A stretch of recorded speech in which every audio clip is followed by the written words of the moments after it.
Nag Ashwin, Prashant Varma cinematic universe. ఈ ఊహ ఎంతో బాగుంది కదా.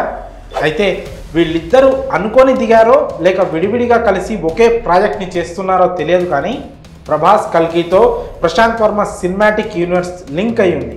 అదేంటో తెలుసుకోవాలంటే ఈ వీడియోను పూర్తిగా చూడండి.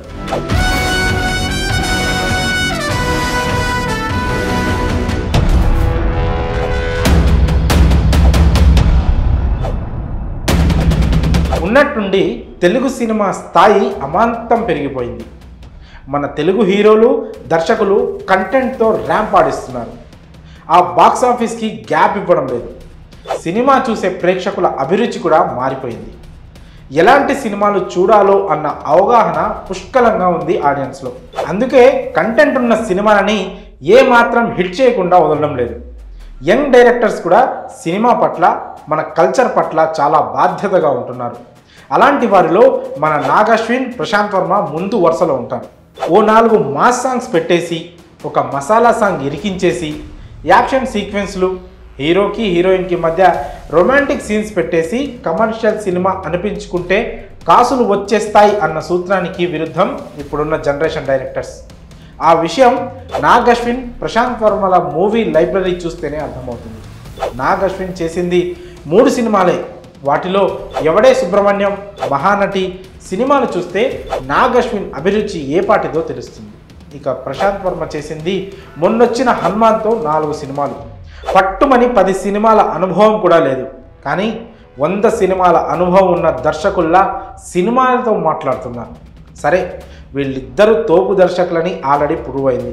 ఇక కొత్తగా చెప్పడానికి ఏముంటుందిలేండి. అయితే వీరిద్దరూ వెళ్ళే దారులు వేరైనా ఫైనల్గా చేరే గమ్యం ఒకటే. అర్థం కాలేదు కదూ? అయితే ఈ వీడియోను పూర్తిగా చూడండి. హనుమాన్తో ప్రశాంత్ వర్మ సినిమాటిక్ యూనివర్స్ని అనౌన్స్ చేసిన విషయం తెలిసిందే. అంటే హనుమాన్ తర్వాత సూపర్ హీరో కాన్సెప్ట్తో వరుసగా సినిమాలు వస్తాయన్నమాట.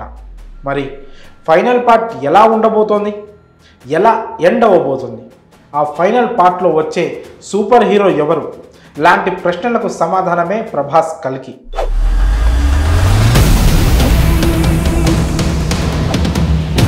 నాగ్ అశ్విన్ డైరెక్షన్లో వస్తున్న ప్రభాస్ కల్కి సినిమాలో ఉన్న పాత్రే ప్రశాంత్ వర్మ ఫైనల్ పార్ట్లో సూపర్ హీరో. మన పురాణాల ప్రకారం 7 చిరంజీవులు ఉన్నారు.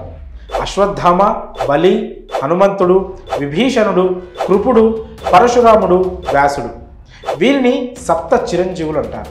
ఇప్పటికీ వీరు ఈ భూమి మీద సజీవంగానే ఉన్నారని, ఎప్పటికీ ఉంటారని పురాణాలు చెప్తున్నాయి. కల్కి గురించి తెలిసే ఉంటుంది. మహావిష్ణు అవతారాల్లో ఆఖరి అవతారం. కలియుగంలో కలి ప్రభావం వల్ల అధర్మం ఎక్కువైతే కల్కి రూపంలో విష్ణువు వచ్చి అంతం చేస్తాడని పురాణాలు చెప్తున్నాయి. కల్కికి, కలి రాక్షసుడికి మధ్య జరిగే భీకర యుద్ధంలో ఈ 7 చిరంజీవులు మద్దతుగా నిలుస్తారు. ఆ ఫైనల్ బ్యాటిల్ని డైరెక్ట్గా చూపిస్తే థ్రిల్ ఏముంటుంది. అందుకే ప్రశాంత్ వర్మ ఇలా ఒక్కొక్క సూపర్ హీరోని రివీల్ చేసుకుంటూ వస్తున్నాడు. అందులో భాగంగా వచ్చిందే హనుమాన్ మూవీ. ముందుగా విభీషణుడిని పరిచయం చేసి, ఆ తర్వాత అశ్వత్థామ, హనుమంతుడి సహా మిగతా చిరంజీవులని పరిచయం చేస్తాడు. చివరాఖరున హనుమంతుడిని పరిచయం చేస్తాడు. జెండాపై కపిరాజుల ఫైనల్ బ్యాటిల్లో అండగా నిలుస్తాడు.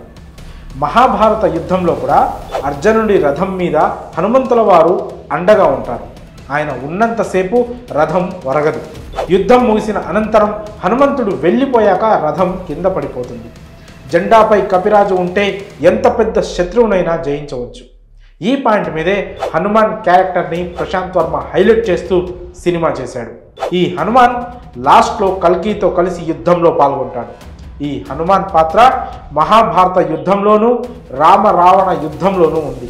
ప్రభాస్ నటిస్తున్న కల్కి సినిమాలో ఒక క్యారెక్టర్ ఉంటుంది. ఆ క్యారెక్టర్ కల్కికి సపోర్ట్ చేస్తుంది. ఆ క్యారెక్టర్ పేరు అశ్వత్థామ.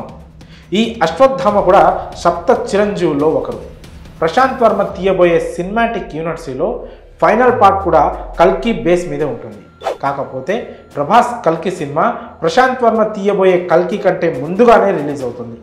ప్రశాంత్ వర్మ సినిమాటిక్ యూనివర్సిటీలో కల్కి ఫైనల్ పార్ట్ మాత్రం ఆలస్యంగా వస్తుంది. ఈ గ్యాప్లో సూపర్ పవర్స్ కలిగిన దేవుళ్ళని ఇంట్రడ్యూస్ చేసుకుంటూ వస్తాడు. ఇందులో భాగమే అధిరా, జై హనుమాన్ సినిమాలు. అధిరా టైటిల్ గమనిస్తే వజ్రాయుధం కనిపిస్తుంది. ఇది ఇంద్రుడి ఆయుధం. ప్రశాంత్ వర్మ సినిమాటిక్ యూనివర్స్లో అధీరా కూడా ఒకటి. ఇంద్రుడికి హనుమాన్కి లింక్ ఏంటి అనేది మీకు తెలిసే ఉంటుంది. ఆల్రెడీ ప్రశాంత్ వర్మ హనుమాన్ సినిమాలో కూడా చూపించాడు. హనుమంతుడు బాల్యంలో ఒక పండు అనుకొని సూర్యుడిని మింగేస్తాడు. ఇంద్రుడు వజ్రాయుధాన్ని విసరడంతో హనుమంతుడికి గాయమవుతుంది. ఆ తర్వాత వాయుదేవుడు ఆగ్రహించగా బ్రహ్మదేవుడు వచ్చి చిరంజీవిగా వర్ధిల్లమని హనుమంతుడికి వరమిస్తాడు. ఇలా హనుమంతుడితో లింక్ అయి ఉన్న ప్రతి పవర్ఫుల్ క్యారెక్టర్ని ప్రశాంత్ వర్మ రివీల్ చేసుకుంటూ వెళ్తున్నాడు. హనుమాన్ తర్వాత జై హనుమాన్ ఉంటుందని ప్రశాంత్ వర్మ చెప్పాడు. అలానే అధీరా కూడా సూపర్ హీరో కాన్సెప్ట్తోనే తెరకెక్కుతుంది. ఇలా హిందూ దేవుళ్ళని ప్రశాంత్ వర్మ సూపర్ హీరోలుగా ప్రపంచానికి పరిచయం చేయబోతున్నాడు. మరి ప్రశాంత్ వర్మ సినిమాటిక్ యూనివర్స్లో కల్కి ఎవరు? ఇదే ఇప్పుడు అతిపెద్ద ప్రశ్న. ప్రభాస్ ఆల్రెడీ నాగాశ్విన్ సినిమాలో కల్కిగా నటిస్తున్నాడు. కాబట్టి మళ్ళీ ప్రశాంత్ వర్మ సినిమాలో కల్కిగా నటించే ఛాన్స్ ఉండకపోవచ్చు. ఒకవేళ ప్రశాంత్ వర్మ సినిమాటిక్ యూనివర్స్లో స్టార్ హీరోలను తీసుకోవాలన్న ఆలోచన ఉంటే మాత్రం తెలుగు సినిమాకి తిరుగుండదు. తేజ సజ్జా వంటి చిన్న హీరోతోనే ఇంత అద్భుతం సృష్టించాడంటే స్టార్ హీరోతో చేస్తే ప్రపంచం మొత్తాన్ని విస్మయానికి గురి చేస్తారనడంలో ఎలాంటి అతిశయోక్తి లేదు. ఆల్రెడీ ప్రభాస్తో కల్కి సినిమా తీస్తున్న నాగాశ్విన్ ఇప్పుడు ప్రశాంత్ వర్మతో కలిస్తే ఎలా ఉంటుందో చూద్దాం.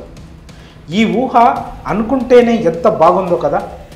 యాదృచ్ఛికమో లేక అనుకొని చేస్తున్నారో తెలియదు, కానీ ఇద్దరు ఒకే సోల్ని పట్టుకున్నారు, కల్కి అనే క్యారెక్టర్ని.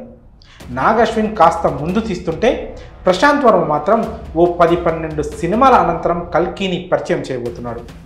ఇద్దరు ఇండియన్ సినిమా సత్తా చాటుతున్న దర్శకులే.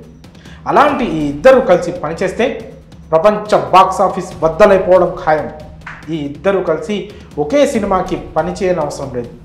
ఈ ఇద్దరు కలిసి ఒకే సినిమాటిక్ యూనివర్స్లో కలిసి సినిమాలు చేసినా చాలు.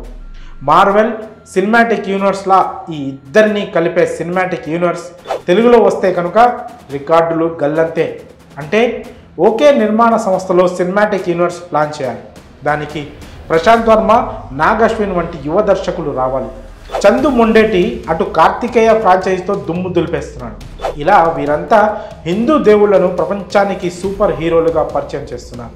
వీరి ప్రయాణ మార్గాలు వేరైనా గమ్యం మాత్రం ఒకటే, మన మూలాల్ని ప్రపంచానికి చాటి చెప్పడం.